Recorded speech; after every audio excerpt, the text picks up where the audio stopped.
श्रीराम जन्मभूमि गायसननाय मन्दिरनि प्रसाद राननाय हाबाफारि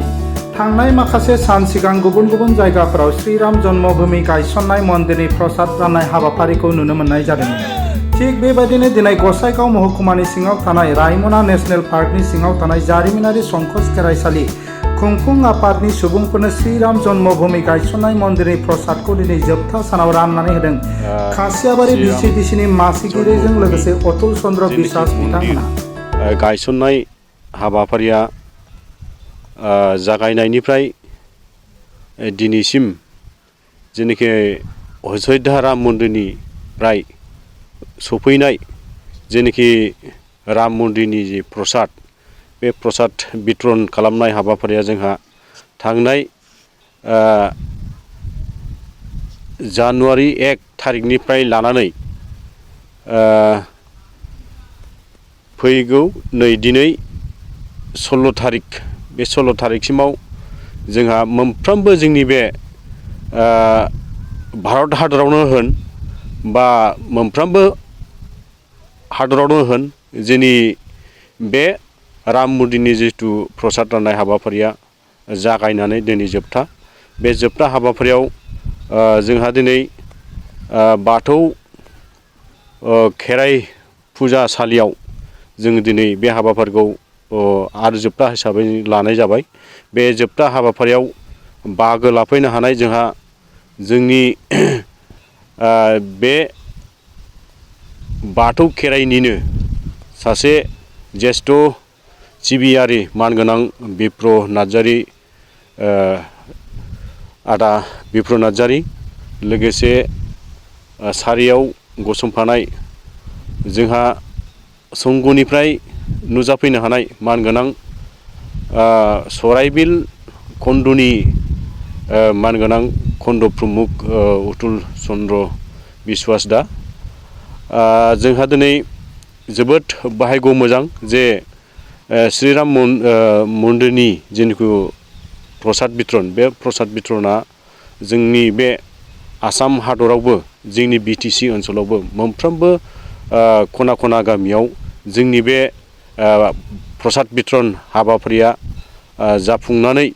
जोब्बाय आरो जों सानो जे श्रीराम जन्मभूमि जेनेखि मन्दिर बे मन्दिरा फैगौ जानुवारि 22 थारिखआव जे जानुवारि 22 थारिखआव बेखौ दर बेखेवनाय जागोन बा मन्दिर बेखेवनाय जागोन। बे मन्दिर बेखेवनाय हाबाफारियाव मोनफ्रोमबो रायजोनिफ्राय जाय बिथांमोनहा फुजारि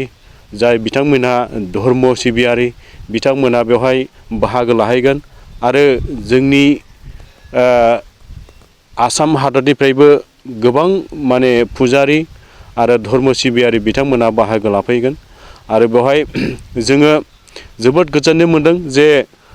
500 बोसोरनिफ्राय जोंनि जेनेखि धर्मगुरु बिथांमोनहा दावहा नाङै नाङै जुजियै जुजियै जेनेखि राम मन्दिरा दिनै सासे ज्येष्ठ मानगोनां भारतनि नेता मानगोनां प्रधान मन्त्रि नरेन्द्र मदिजिनि नाजानायाव जोंहा दिनै बे राम मन्दिरा लुफुंजाबाय। दा बिनि थाखाय साफ्रोम रायजो राजा साफ्रोम हादरनि रायजो राजाफोरनि सायावबो जोबोद गोजोननाय मोनदों जेनेखि राम मन्दिरा लुफुंजानायनि सायाव। दा जोंबो बर' हारिनि जानानै जोंनि धर्मआव बा जोंनि जेनेखि सनातन धर्मआ मोजाङै मोजां थांनानै थाबाय थाथों आरो बेजों लोगोसे जोंनि जेनेखि समाजाव दिनै जेनेखि नांगौ हिसाबै जोङो धर्मखौ सिबिबाय थानो खाबु मोनदों। बे हिसाबै आं आफा आनान गसाइनाव आर'ज गाबनानै जेनेखि जोंनि जे राम मन्दिरनि जेनेखि प्रसाद बे प्रसाद राननाय हाबाफारिखौ आं दिनै बेखिनियाव फोजोबबाय होननानै आं आसा खालामनानै आंनि जेनेखि बिबुंथिखौ आं बेखौनो फोजोबनाय जाबाय। गोजोन्थों। आं भारतनि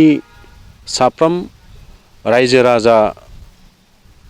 आङो बेखौनो बुंनो सानो जेनेखि फैगौ जेनेखि 22 थारिख जानुवारि 22 थारिखआव जोंहा राम मन्दिरा दर बेखेवगोन एबा राम मन्दिरा गुवारै बेखेवनाय जागोन। बे बेखेवनाय हाबाफारियाव जोंहा मानगोनां मदिजिया बुंदों जे साफ्रोमबो हिन्दु न'खराव बा साफ्रोमनिबो रायजो राजानि न'खराव जे 22 थारिख मोनाबिलियाव जेरै दीपावली बा कालि फुजायाव जोङो जोंथि माथि बाथि सावनानै जोङो साजायो गावनि न'खरखौ, थिग बेबादिनो साफ्रोमखौबो खावलायदों जाहाथे बै दिनाव मोनाबिलि समाव बयबो गावनि न'खराव जेरै दीपावलीयाव बाथि सावो थिग बेबादिनो दीपावलीयाव जेरैखि सावो बेबायदिनो सावनो थाखाय आं साफ्रोम रायजो राजाफोरखौ आं खावलायबाय। बेनो।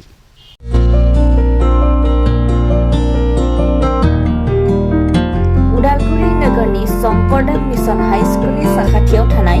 रेगे-रेगां दख'ना गलायाव लफाय, FNF, महर ब्रेन्ड, बिबार ब्रेन्ड, आर'नाइ ब्रेन्ड, जुरिपाट, माथानि बायदि बायदि रोखोमनि दख'ना, आर'नाइ ब्लाउस, फालि आरो बर'नि साबसिन हामसिन आगरनि जिफोरखौ हलसेल आरो रिटेल मोन्नैबो बेसेनाव बायनो हागोन। बेनि थाखाय नोंथाङा 7896313108 एबा 8471820909 जानबुं नाम्बाराव सुलाद लानो हागोन।